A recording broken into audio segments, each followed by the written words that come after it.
It's time for the Cinemassacre podcast. And now, the hosts with the most, James, Kieran, Justin, and this badass guest. Welcome back. It's the Cinemassacre podcast. Hope you've been enjoying Monster Madness around the world. We have Adam again here. What's going on, guys? Yep. So my name's Adam, and I paint pixel art. And you have a lot to say about aliens and horror movies and games. I do. I have a lot to say about aliens and horror movies and video games and I don't know. Have you guys heard of this band called Rex Viper? Mm-mm. Nah, Mm-mm. They're all right, I guess. Mm-mm. They're kind of cool. I don't know. I play bass in that band. It's pretty fun. And we're going to talk about some things today, like scary moments in video games that you remember as a kid. So, any of you guys have any that you remember? The castle levels just from Super Mario Brothers. You know, the levels were bright and cheerful, and then you get to the castle and it's black and just grays with friggin' fire. But it freaked me out, especially like as you're getting close to Bowser coming at you, like what is coming to it again, like a build up to it. So yeah, those would be like my big picks. Also, like I never saw a game that had like such a big horror motif to it that like everything, it was like demons and skeletons then game. Yeah. I think a lot of games as a kid didn't scare me per se, but there was a lot of jump scares that got me. Like in Mario 3, when you first go in the castle and the statue laser hits you, I was like, shit. No one expected that. Yeah. Kind of a cheap shot. Yeah. I would say probably the what's it called? Jurassic Park on the Sega Genesis scared the shit out of me as a kid, and I wouldn't play it by myself. And the first time the T-Rex busted, and it looked like a movie because it was these digitized pictures. It was actually really That's the thing, right? Is back then. So we talked about some scary games. You want to talk about some scary movies? Yeah, since it's, second week in the Halloween, we haven't talked any movies yet. So the kind of movies I try to fit in during the Halloween season, I try to mix it up a little bit where I watch some old classics that I've seen a million times and then some modern horror, especially with Monster Madness. I watched a lot of movies that I have never seen before. So it was very, very educational. What's a movie that's just going to make you feel like, okay, this is Halloween? And I think one that's really good, actually, is Halloween 3. Yeah, I remember it in Portland. I think I brought this up before, but we were at a Quarter World. Remember? I think that was the arcade we went to every night. And the DJ, he played the montage of Halloween 3, but he also played the theme song, The Cannibal Holocaust. And I'm like, dude, you're playing the jams right now. I lost all appetite. It grossed me out so much when the kid's head turned into crickets. I was the like, one that bugged kid me was a piece of shit, he sucked. The one that bugged me, no pun intended, bugged me. But when the mouth, when they're coming out the mouth, and and he's just like, with the mask, it freaked me out. That whole everything about it. He might have even done it for The Closet. Fucking nasty. He's the one that is always known. I hate the fucking shape. I don't like that. The shape. What is that? Just a little too pretentious for you? No, I don't like the. I didn't know about the shape until I saw the Halloween nerd episode, and I was like, the shape. The what shape, the fuck? yeah. Because I wasn't like hyper aware about directors or anything like that. John Carpenter, like noticing when you watch his movies now with a more critical eye, you definitely see a very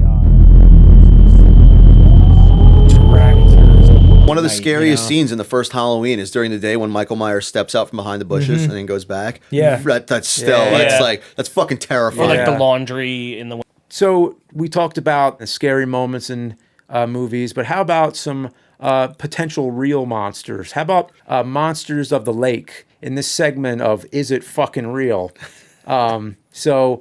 Is it fucking lake monsters? I don't have nearly as much to say as I do with UFOs. Obviously about aliens and like you mentioned like lake monsters. I'm like, all right, let me just look up like on YouTube. And one came up about some plesiosaurus or something like that. That could absolutely exist. Sure. Like the Loch Ness monster. Yeah, you gotta get. Yeah, I went on a tour. I actually went on a tour of Scotland one time, and the tour guide he said it to us. He was like, "Oh, you gotta get the tour." I was a huge fan of the Loch Ness Monster specifically. I always remember the classic image was that photograph from 1934, I think, where it's just the out of the water. Oh, the black and white one, the right? black and white one, which in like the 90s they like said it was fake, but I think the reason I was so attached to it was because it kind of reminded me of the dragon in my dreams, which was this. It was this, that kind of does look like. Yeah, it. I can see that, like the dragon, the dragon in your dreams popping out in the water. And What if anyone it who was doesn't the know whole what time? Yeah. And like exactly. For anyone who doesn't know what I'm talking about, there was a playground that I used to play at when I was really young, and it had this neck of a dragon that was sort of meant to look like it was coming up, and it actually spit water. It was a water spout. But anyway, that I had some kind of fascination with the Loch Ness monster that I never was able to. When you're a lake monster, you're in the lake. Yeah, but You know? Loch Ness is so deep. I don't know. Because don't you think somebody would have gotten a perfect video of it or something? Yeah, recently? someone would have seen it by now. I know that there's like shit in the ocean, like there's giant squids and shit, and those are real. Rex Viper, the biggest band in the planet, and you leave your band to go find aliens? Like, that's crazy. I'm like, don't waste your time. You ever watch Metalocalypse? Wow. But it's like, who's an are alien there, wrestler? Are there monsters? Who's calling out aliens for Hey, wrestling? I'm a possible future alien wrestler. But it's I'm really not cool one right now. But I don't think lake monsters are real. All right, so you want to do some fan questions? Sure, I got a few fan questions. I know we didn't get to many last week. We'll try not to ramble too much. We'll try to I'll keep answer it, the I'll questions. keep it tight this time. If you guys owned racehorses, what would you name them? I'd go with Fondle Punch. Fondle Punch in the lead, going after Fondle Punch. I go with Diddums. What about Thrasher Turbo Diesel? A psychology textbook, chewed up piece of a bagel. I drove back to where I grew up in Brooklyn, and I wrote my name on a brick in fucking chalk. We had this friend that we used to like pay, and he would eat garbage and stuff like that. but the thing, like, he actually gives me like he gave me a really good bunch of vegan recipes. He makes his own vegan meat. All right, I guess we'll just round that out then. We'll have some more questions next time. But and anyway, it was great having Adam Shub, bassist of Rex Viper, on the podcast. Thanks. And next week, I think we have more guests because we're gonna, record some with people at Too Many Games when they're coming in as guests, Which I can't wait for. Yeah. which would have already happened at this point. Oh, I mean, it was awesome. Yeah, have a good one. We'll see you next Tuesday. Thanks for listening to this episode of the Cinemassacre podcast. See you next Tuesday. Remember to like this episode, subscribe if you haven't already, and comment below.